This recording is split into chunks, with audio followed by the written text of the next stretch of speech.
أعوذ بالله من الشيطان الرجيم. بسم الله الرحمن الرحيم. قال الله تبارك وتعالى في القرآن الكريم: فمن شهد منكم الشهر فليصم ومن كان مريضا أو على سفر فعدة من أيام أخر يريد الله بكم اليسر ولا يريد بكم العسر. دوستان عزیز، السلام علیکم و رحمت الله و تعالی و برکاته. امروز میخوایم براتون بگویم که در ماه مبارک رمضان چی کسانی میتونن روزی خود افطار بکنن، یعنی برای چی کسانی ضرور نیست که روزه بگیرن.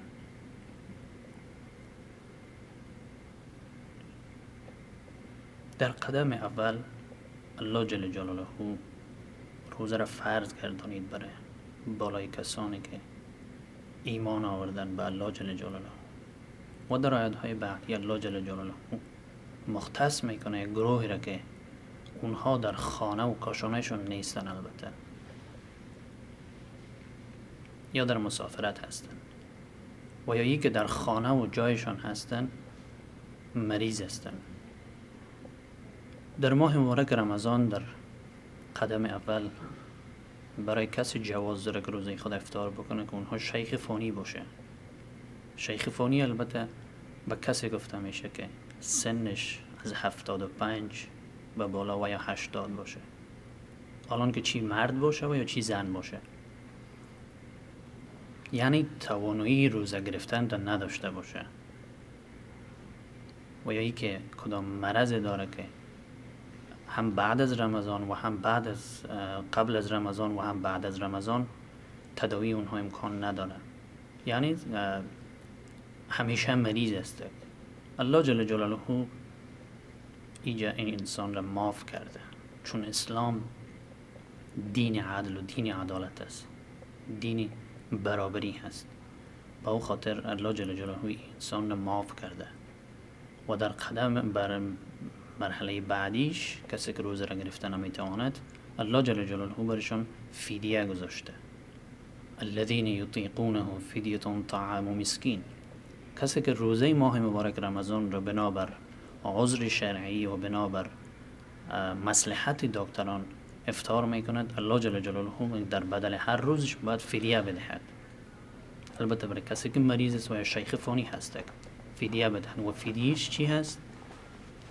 طعام مشهور همون جایی که زندگی میکند. الان که هر کشوری که باشد در همون کشور طعام مشهورش باشد، و یا ای که نشود که پایین ترینش بگیره. مثال ما در امریکا هستیم، ممکن به $20 یک شخص بتونه شکم خود از سیر بکنه، و یا یکی $10 یا $15. اگر تقوا را پیشه کنیم $20 انشاءالله بهتر است. و شخص بعد که در ماه رمضان میتونه روزه خود افطار بکنه، زنان باردار و یا زنان شیرده هستن. الله جل جلاله اینا را هم معاف میکنه.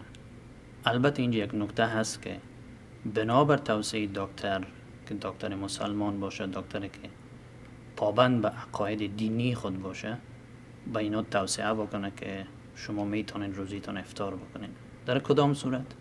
اگر زن حامله است ترس از این دارد که اگر روزه بگیره سبب هلاکت طفلش میشه، و یا سبب این میشه که برای طفلش ضرر میرسه، و یا به خودش ضرر میرسه، و یا در عقل طفل ضرر میرسه، و یا در جسامت طفل ضرر میرسه، طفل از رشد و نمو میمانه، در این صورت این خانم میتواند که روزی خود افطار بکنه، و بعد از رمضان بنابر آیت شریف میتواند تعداد روزهای شمرده شده را که روزها را افطار کرده او را بعد باید بگیره و روزها را، چون که الله جل جلاله میفرماید فمن شهد منکم الشهر فلیصم ومن کان مریضا او علی سفر فعدة من ایام اخر.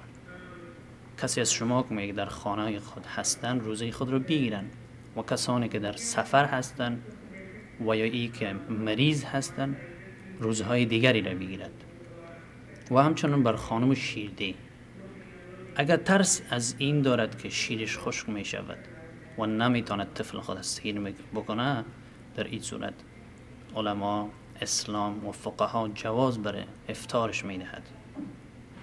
و شخص بعد مسافر هست، الله جل جلاله مسافر هم در اینجا معاف کرده، چرا که سفر پیغمبر علیه السلام می فرماید که السفر قطعة من العذاب، سفر مشقت ها و تکالیف خودش را داره، بنابراین برای شخص مسافر روزه گرفتن جواز نداره. البته بعض شرایط خود را داره که انشاءالله در برنامه بعدی او را ذکر خواهیم کرد که چقدر از خانه دور باشه و با کدام شرایط یک مسافر میتونه روزی خود افطار بکنه.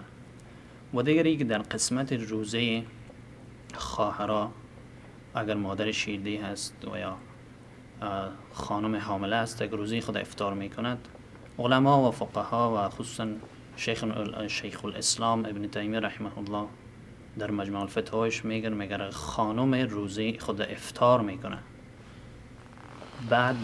بعد از رمضان باید امون روز تعداد روزهایی را که افطار کرده او روزها رو روزه بگیرد تا قرضداریش از سرش خلاص شود. و در صورتی که خانم که افطار کرده و بعد از رمضان هم روزه قرضداریش را نگرفته، شیخ الاسلام ابن تیمیه رحمه الله میگه در این صورت باز بالای او خانم هم فدیه میآید و هم روزه، یعنی هم روزه رو بگیره و هم فدیهش بده.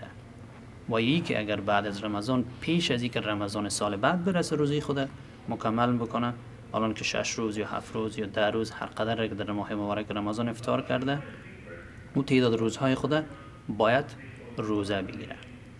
و شخص دیگری که در رمضان میتونه افطار بکنه، الان که جوان هم هست، تنومند هم هست، بنابر توصیه دکتران که برش توصیه بکنه که تو مریض هستی و یا دوای دامدار استفاده میکنه که اگر استفاده نکنه امون مریضیش چند برابر میشه و زیاد میشه.